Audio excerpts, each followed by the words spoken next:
નર્મદા જિલ્લાના રાજપીપળા ખાતે પીએમ મોદીના શાસનના 12 વર્ષ પૂર્ણ થવા નિમિત્તે યોજાયેલા કાર્યક્રમમાં કથિત અપમાનના કારણે ધારાસભ્ય ડોક્ટર દર્શના દેશમુખે કાર્યક્રમનો બહિષ્કાર કર્યો હતો। ત્યારબાદ તેઓ પ્રતિક ઉપવાસ પર બેઠા હતા। તેમની સાથે સાંસદ મનસુખ વસાવા, પૂર્વ જિલ્લા ભાજપ પ્રમુખ ઘનશ્યામ પટેલ સહિત ભાજપના અન્ય આગેવાનો પણ જોડાયા હતા। નર્મદા ભાજપમાં ચાલી રહેલો આંતરિક વિવાદ હવે પ્રદેશ નેતૃત્વ સુધી પહોંચ્યો છે। ધારાસભ્ય ડોક્ટર દર્શના દેશમુખે વારંવાર થતા અપમાન અને પક્ષમાં ચાલી રહેલા કેટલાક મુદ્દાઓ અંગે ગાંધીનગર ખાતે પ્રદેશ નેતૃત્વ સમક્ષ રજૂઆત કરી છે। તેમણે મંત્રી નરેશ પટેલ અને પ્રદેશ પ્રમુખ જગદીશ વિશ્વકર્માને મળીને પોતાની વાત રજૂ કરી હોવાનું જણાવ્યું હતું। ગાંધીનગર પ્રદેશ મોવડી મંડળ દ્વારા અમને બોલાવવામાં આવ્યા હતા અને અમારી બધી વાત એમણે સાંભળી છે। અમે અમારી જે પ્રકારની અમારી જે વાતો હતી, જે અમારી પાસે વિષય હતા, એ દરેક વિષયની અમે રજૂઆત કરી છે અને એ વિષયની રજૂઆતની સાથે એમને અમે બધા પ્રૂફ પણ આપ્યા છે અને એમણે અમને શાંતિથી સાંભળ્યા છે। એટલે અમે અમારી રજૂઆત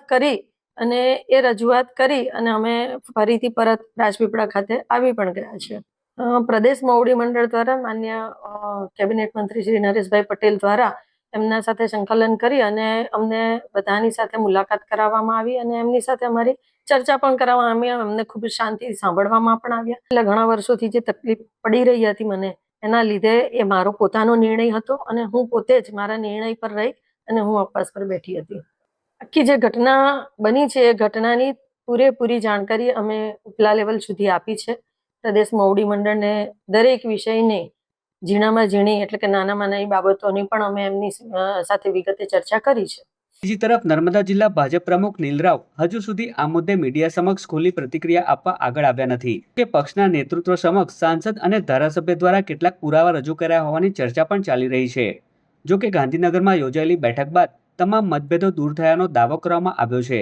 સાંસદ મનસુખ વસાવાએ જણાવ્યું હતું કે ભારતીય જનતા પાર્ટી એક પરિવારની જેમ કાર્ય કરતી પાર્ટી છે અને પરિવારમાં નાના મોટા મતભેદો થતા રહે છે, પરંતુ પ્રદેશ નેતૃત્વના માર્ગદર્શનથી તમામ મતભેદોનો ઉકેલ આવી ગયો છે। પાર્ટી અને પ્રજાના હિત માટે સૌએ સાથે મળીને કાર્ય કરવું જરૂરી છે। સાંસદ મનસુખ વસાવાએ વધુમાં જણાવ્યું કે નર્મદા જિલ્લો પછાત જિલ્લો હોવાથી તેના વિકાસ માટે સંગઠિત પ્રયાસોની જરૂર છે।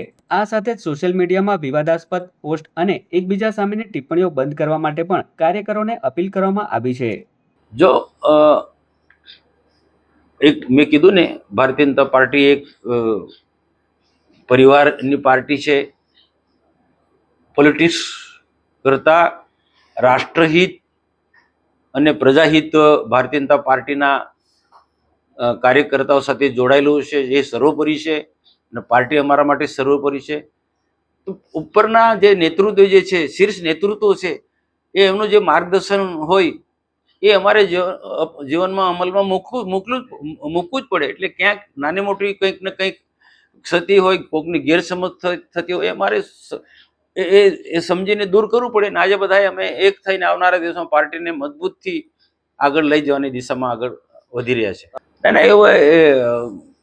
આના માટે હવે કોઈ જવાબ નથી, કોની ગેરસમજ હતી, કોની નથી ગેરસમજ, એ બધા વાદ વિવાદમાં પડવું નથી, પણ બધા અમે એક મંચ પર પાર્ટીને મજબૂત કરીશું અને પ્રજાના જે કામો જે છે, પ્રજાના કામો કરતા રહીશું। ક્યાં અંદર લડી ઝઘડીને શું થવાનું છે, એ બધાને જ નુકસાન છે અને સાથે નાના કાર્યકર્તાને પણ નુકસાન છે। તો આ બધું જ બધા લોકોએ સમજવું પડે ને બીજા બધા કાર્યકર્તાને પણ મેં બધી જ જગ્યાએ અપીલ કરી છે કે આપણે પાર્ટીને મજબૂત બનાવવાનું છે અને ક્યાંક નેતાઓના જે નીચેના જે માણસો છે એની ગેરસમજ હોય, ક્યાંક અનાવડત હોય, ક્યાંક સોશિયલ મીડિયામાં કંઈક એલફેલ બોલતા હોય તે બોલવાનું બંધ કરે।